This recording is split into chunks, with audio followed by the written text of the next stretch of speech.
In a sleepy Texas town where justice was supposed to be sacred, one traffic stop turned into a national reckoning. A judge in plain clothes, a reckless officer, and a moment caught on camera that no one could erase. This wasn't just another wrongful arrest. It was a battle for dignity that would shake an entire system to its core. Clarissa Monroe hated being late. That morning, she threw on a plain gray blazer over a navy blouse, slung her judge's robe into the back seat, and grabbed a quick coffee from a local shop in Terrell, Texas. She preferred blending in when she wasn't sitting behind the bench.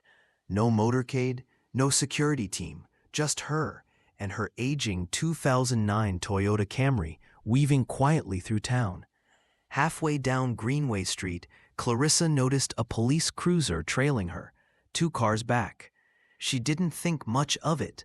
Old habits made her signal perfectly, double-check her mirrors, but the flashing lights came anyway. Sighing, Clarissa pulled neatly into a gas station lot and placed her hands firmly at 10 and 2 on the steering wheel. In the rearview mirror, she caught a glimpse of the approaching officer. Young, white, stocky build, storming toward her car with a face already hardened by anger. Before she could even roll down the window, her door was yanked open. "You in a hurry or something?" Officer Travis Hensley barked. Clarissa kept her voice even. "Good morning, officer. May I ask why I'm being pulled over?" "License and registration," he snapped, ignoring her question, his hand twitching dangerously close to his belt. Clarissa reached slowly for her purse, narrating each motion calmly.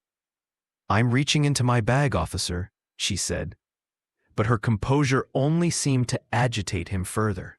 "Don't move so slow. You think you're funny?" he growled, leaning so close she could smell the bitter coffee on his breath. Clarissa opened her mouth to comply, but before she could hand over her license, Hensley pulled the door wider, yanked her from the seat. "Out, now," he barked. Without resistance, she stepped out.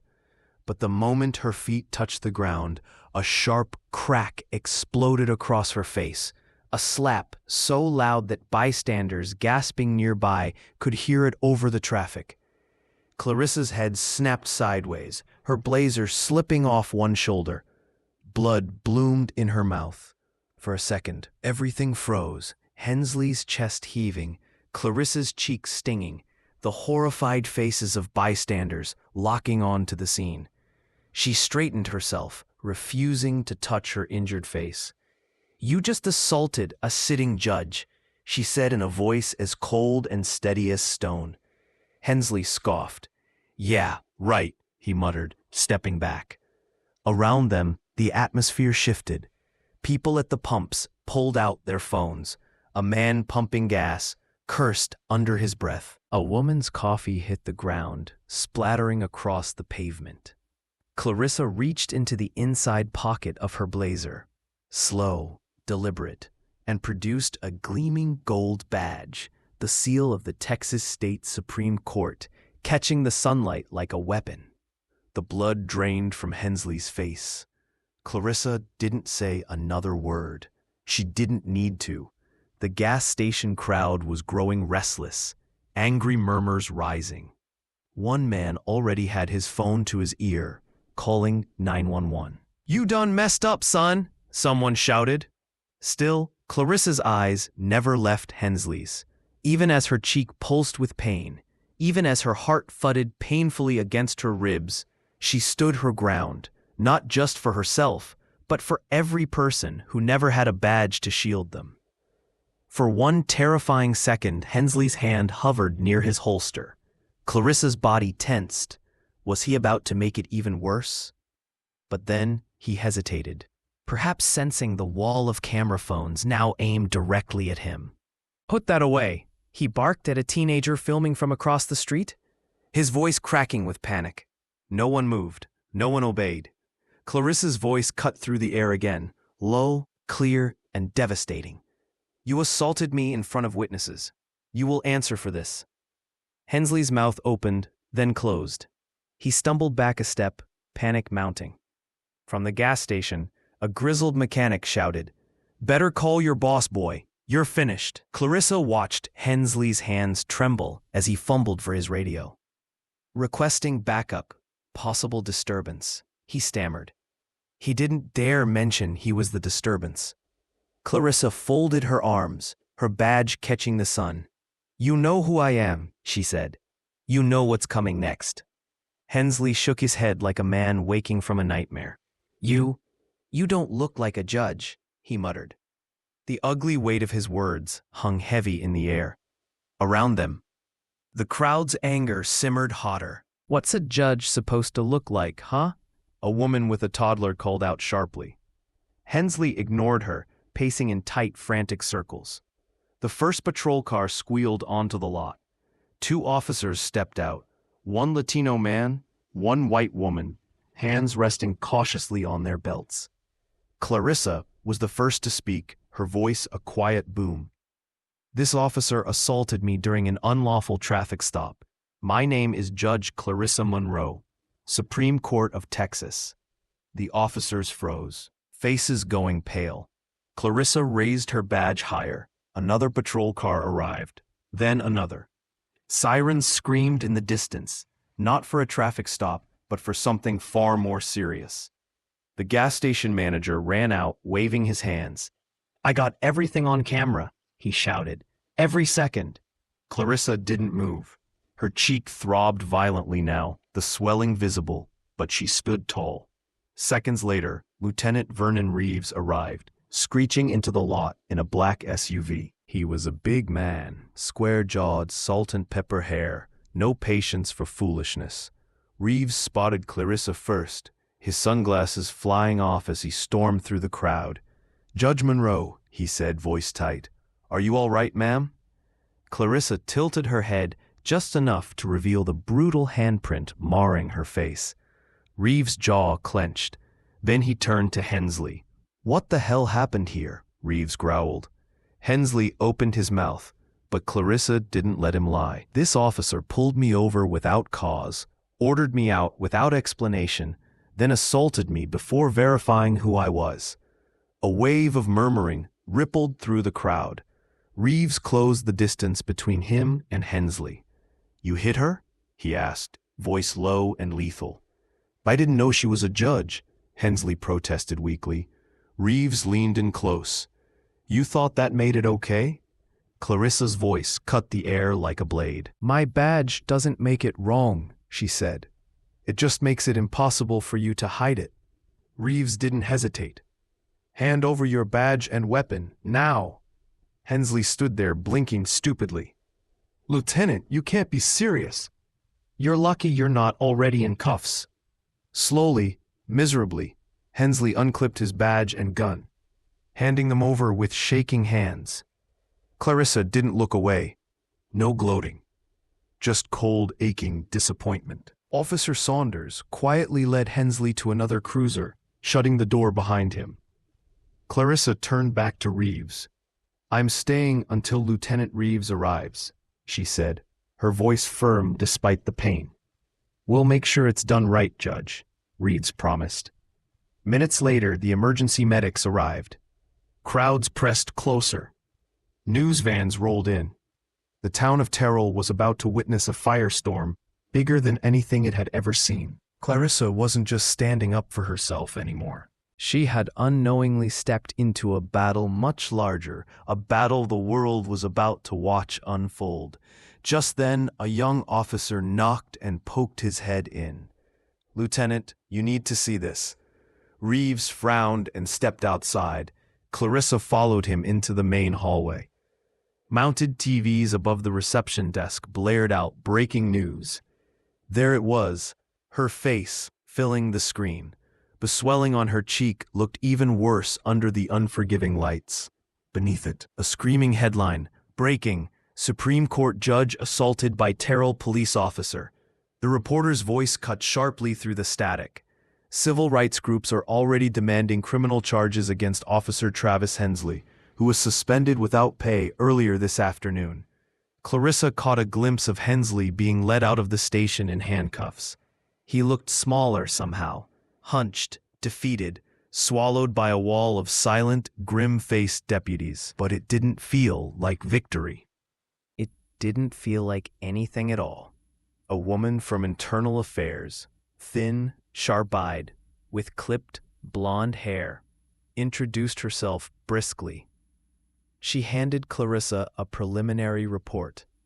It read exactly how she expected: use of excessive force, failure to verify identity, violation of civil rights. The woman said simply, "This will move quickly now. Too much attention." Clarissa didn't smile. "Attention fades," she said quietly. "Justice shouldn't." The woman gave a grim nod. Later that evening, escorted by two plainclothes officers, Clarissa paused on the courthouse steps. Across the street, a crowd had gathered. Not protesters yet, but citizens. Some held candles. Others held simple handwritten signs. "We stand with Judge Monroe." A teenage girl broke from the group, hesitated, then ran across the street. Stopping a few feet away, voice trembling, she said, "I just wanted to say, you're really brave." Clarissa felt her throat tighten unexpectedly. She smiled gently. "Thank you. So are you." The girl's face lit up. She darted back to her friends. Clarissa stood for a moment longer, letting the moment wash over her. She hadn't asked for any of this. She hadn't sought fame or headlines. She had just wanted to get to court on time, do her job. But sometimes life hands you a fight you didn't choose, and you either step up or you let it pass you by. Clarissa Monroe had never been the type to stand quietly on the sidelines, and she knew this was only the beginning. By the next morning, her name was everywhere. Cable news anchors debated the incident like it was a championship match. Talk radio buzzed, some outraged, some disturbingly defensive of Officer Hensley. Clarissa sat at her kitchen table, a mug of black coffee cooling beside her laptop. The footage had been played so many times, she could almost hear the slap in her sleep. Emails poured in, hundreds, law students, civil rights advocates. Phi, even a retired truck driver from Idaho. "You're stronger than I ever could have been. Keep standing." Clarissa closed her eyes briefly, feeling the weight of it all. She hadn't asked to become a symbol, but now there was no escaping it. Her phone buzzed again. It was Devin Brooks, an old law school friend, now a professor in Kansas. His voice cracked with emotion. "Clarissa, I saw the footage. I'm sick over it." "I'm all right, Devin," she said, pressing the phone tighter to her ear. "No, you're not," he said gently. "None of us are. This shouldn't have happened. Not to you, not to anyone." Clarissa didn't argue. What could she say? That being a black woman, even with robes and honors, never really shielded her outside those marble walls. Instead, she asked, "How are your students taking it?" Devin hesitated. "They're angry. They're organizing, writing letters, planning rallies." Clarissa smiled faintly. It wasn't fear she felt. It was something sharp. Something dangerously close to hope. "Tell them to stay peaceful," she said. "Their voices will carry farther that way." After she hung up, Clarissa turned on the TV. Outside the courthouse, crowds were forming again. Handmade signs waved in the humid Texas heat. A woman in a church hat spoke into a microphone. "This is about dignity," she said, voice shaking. "About respect.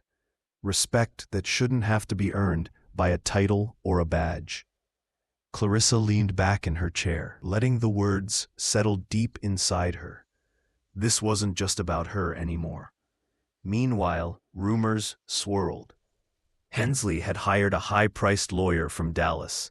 Pundits were already speculating that he'd claim he feared for his life. The same tired excuse Clarissa had seen excuse violence again and again. But this time, there were too many witnesses, too much video, too much truth. Maybe, just maybe, the country was finally tired of excuses. The doorbell rang. Two plainclothes detectives stood there, serious but respectful. One of them, a tall black man with a thick Memphis accent, introduced himself. "Detective Lionel Griggs, ma'am. We're assigned to assist with your security. Things are heating up." Clarissa appreciated the honesty. She nodded. "Thank you." Griggs smiled faintly. "We got you, ma'am. No one's gonna touch you again." For the first time in days, Clarissa felt her chest loosen slightly. She wasn't alone in this. Not by a long shot. The courtroom buzzed with a tense energy, not excitement, not fear, something heavier. A demand for real consequences. Clarissa sat quietly in the front row, flanked by two attorneys from the State Judicial Committee. Today, she wasn't a judge. She was a witness. At the defendant's table sat Travis Hensley, shrinking in his ill-fitting suit. His high-priced lawyer, Marla Whitby, whispered frantically in his ear. Judge Ruth Dillard, a tough woman from a neighboring county, called the session to order. The prosecutors laid it out, plain and brutal. The videos, the assault, the refusal to verify identity, the violence. Clarissa took the stand. Her steps were steady. The courtroom held its breath. When asked what happened, she didn't dramatize. She simply spoke the truth. "I was treated as less than human because of an assumption made the moment he saw me," she said, her voice calm and strong. "The badge in my jacket shouldn't be the reason anyone regrets mistreating me. My existence should have been enough." Somewhere in the back, someone wiped away tears. During the defense, Whitby tried spinning the old story. Officer Hensley feared for his safety. Objection. Sustained. "Stick to facts," Judge Dillard warned. And the facts were damning. When closing arguments ended, it didn't take long. Travis Hensley was found guilty. Battery, abuse of authority. Violation of civil rights under color of law. Sentencing would come later, but the message was clear. Stepping outside into the thick afternoon heat, Clarissa faced the sea of cameras and microphones. For a moment, she thought about ducking away. But then she thought about that teenage girl, the mechanic with oil-stained hands, the strangers who wrote letters, the thousands who saw themselves in her. Clarissa stepped forward. "My name is Judge Clarissa Monroe," she said, her voice cutting through the Texas heat. "And what happened to me happens every day to people who don't have a title or a badge to protect them." The reporters leaned closer. "I am grateful for the support," she continued. "But gratitude isn't enough. Justice isn't a gift. It's not earned by being respectable or educated." Then she turned and walked away. No slogans, no theatrics, just the truth. That night, Clarissa sat on her porch, watching the stars blink into the warm Texas sky. Her phone buzzed again. Another message. A young woman from Louisiana. "Because of you, I'm applying to law school. Thank you for standing, even when you didn't have to." Clarissa smiled softly. She hadn't chosen this fight. Maybe it had chosen her. And maybe, just maybe, it had sparked something bigger than one trial, one town, one bad cop. Maybe it had reminded people that dignity didn't have to be demanded with fists. It could be claimed, quietly, firmly, unshakably. But Clarissa knew the hardest work was just beginning. Weeks later, she stood on the steps of the Texas Supreme Court building in Austin. Her robe billowed gently around her ankles. She had reluctantly agreed to speak at a small ceremony, honoring public servants who had shown exceptional courage under pressure. She had only done what self-respect demanded. Still looking out over the crowd, students, community leaders, families, Clarissa felt something she hadn't allowed herself in weeks. Hope. She adjusted the microphone. "I've been a judge for many years," she began. "And one thing I know for sure, justice doesn't live in marble buildings. It doesn't flow automatically from gavels and robes. It lives in the small choices we make every day, when we choose dignity over pride, truth over comfort, humanity over stereotypes. The crowd listened intently. "I didn't survive that traffic stop because of my title," she said, her voice firm. "I survived because I refused to let someone else's ignorance define my worth." A young boy in the front row leaned forward, eyes shining. "I won't pretend the world changed overnight," Clarissa said. "Real change moves slowly. It stumbles, it gets pushed back, but it keeps moving if we push with it." She scanned the crowd. "And you," she said, voice low but powerful, "have that same choice. Every single day." The young boy beamed. Clarissa finished simply. "Choose courage. Choose dignity. Choose to stand even when it's easier to sit. Because when you do, you give permission for others to stand too." The applause swelled. Warm, real, unstoppable. Clarissa stepped back, letting them have their moment. Later, as the sun dipped low, she walked slowly toward her car, her same battered Camry. No security detail, no headlines flashing, just her and the road ahead. And she knew she wasn't driving alone anymore. Not really. Across the state, across the country, people had heard her story. Maybe they'd carry a little more courage, a little more awareness into their own lives. And Clarissa Monroe, she didn't need a statue. She needed real, stubborn, everyday change. And she was ready to fight for it, however long it took. If you believe in standing tall for dignity, respect, and truth, even when the world tells you to stay silent, then hit that subscribe button now. Be part of the change. Be part of this movement. Together, we're not just telling stories. We're rewriting history. Subscribe and share this story, and let's keep moving forward, louder and stronger than ever.